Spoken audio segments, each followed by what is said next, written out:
चले, Newton's first law of motion. Newton के ये तीन लॉज हैं, इनके ऊपर आपकी फिजिक्स की बेसिस हैं कि आप आगे जाके पढ़ेंगे लॉ ऑफ ग्रेविटेशन और इस तरह के और लॉज भी हैं जो कि इन्हीं को बेस बना के जो है वो आए हैं।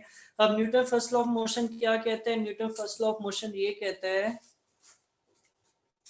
अच्छा Newton first law of motion थोड़ी देर में समझते हैं, उससे पहले आप लोगों को एक डेफिनेशन आनी चाहिए और वो है नेट फोर्स की। नेट फोर्स क्या चीज है?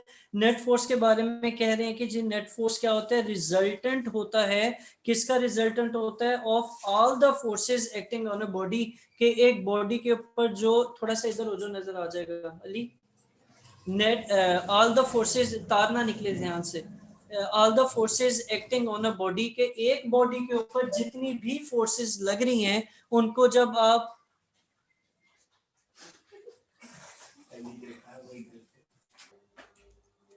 अच्छा Newton first law of motion के मैं बता रहा था कि नेट फोर्स की डेफिनेशन में क्या होता है कि आप किसी भी ऑब्जेक्ट के ऊपर कितनी फोर्सेस लग रही हैं इनको आप नेट फोर्स, या उनका जो रिजल्टेंट है कि आप उन सबको प्लस कर लें तो आपके पास नेट फोर्स आ जाती है। इसको भी समझने के लिए हम एक सिंपल एग्जांपल लेते हैं कि फर्ज करें ये एक रेड कलर का कोई ऑब्जेक्ट है और इसके ऊपर ना मुख्तलिफ फोर्सेस लग रही हैं। एक फोर्स लग रही है इस साइड से और उस फोर्स का मैग्नीट्यूड है 10 न्यूटन्स।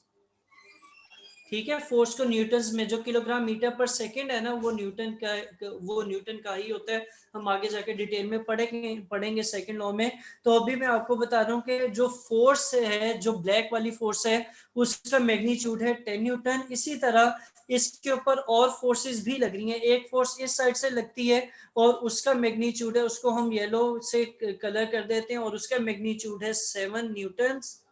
ठीक है, और इसी तरह एक और फोर्स लगाते हैं इसी साइड से और उसका मैग्नीट्यूड कर देते हैं 3 न्यूटन्स।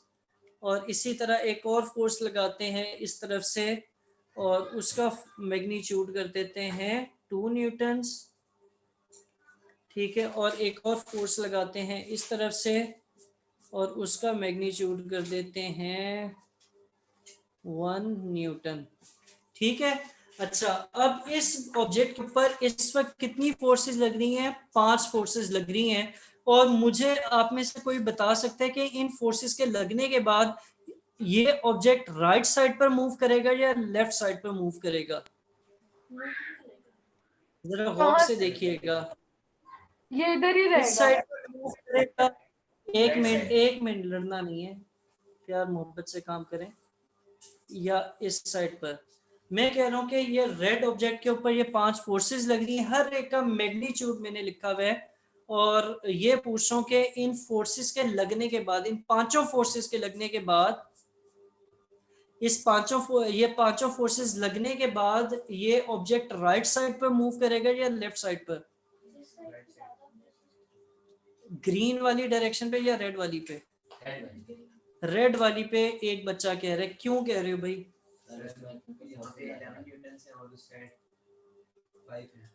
अच्छा, यहाँ पर एक भाई कह रहे हैं कि कितनी फोर्सेस हैं? जो रेड वाली डायरेक्शन है ना, इस डायरेक्शन में कितने न्यूटन की फोर्स लग रही है? एक लग रही है रेड वाली डायरेक्शन में, एक लग रही है ये 1 न्यूटन की, एक लग रही है ये 10 न्यूटन की और एक लग रही है ये 2 न्यूटन की।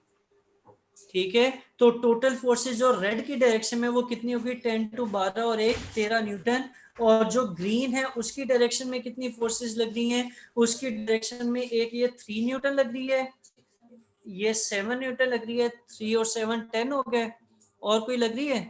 नहीं लग रही, तो ये लग रही है कितनी? 10 न्यूटन। अब इसका नेट इफेक्ट क्या बनता है कि अगर मैं कहूँ इन सब की बजाय मैं एक फोर्स लगाना चाहता हूँ, 10 बंदों की बजाय एक बंदा अप्लाई लगाना चाहता हूँ कि इतनी ढेर सारी फोर्सेस की बजाय, तो वो कौन सी फोर्स हो सकती है? उसके लिए मैं कहता हूँ कि आप इतनी फोर्सेस की बजाय ना एक ही फोर्स लगा दें 3 न्यूटन की। किस डायरेक्शन में? रेड वाली डायरेक्शन में। तो वो इफेक्ट वही होगा जो इन पांचों फोर्सेस का इफेक्ट हो रहा है। ठीक है, कि ये पांचों फोर्सेस मिलकर अल्टीमेटली ऑब्जेक्ट को 3 न्यूटन राइट साइड पर या रेड वाली डायरेक्शन में मूव कर रही हैं, तो आप इतनी ज्यादा फोर्सेस के बजाय एक फोर्स लगाएं 3 न्यूटन की और इस ऑब्जेक्ट को राइट वाली डायरेक्शन पे खींच लें या पुश कर दें, फोर्स लगा दें, तब भी ये उतना ही मूव होगा।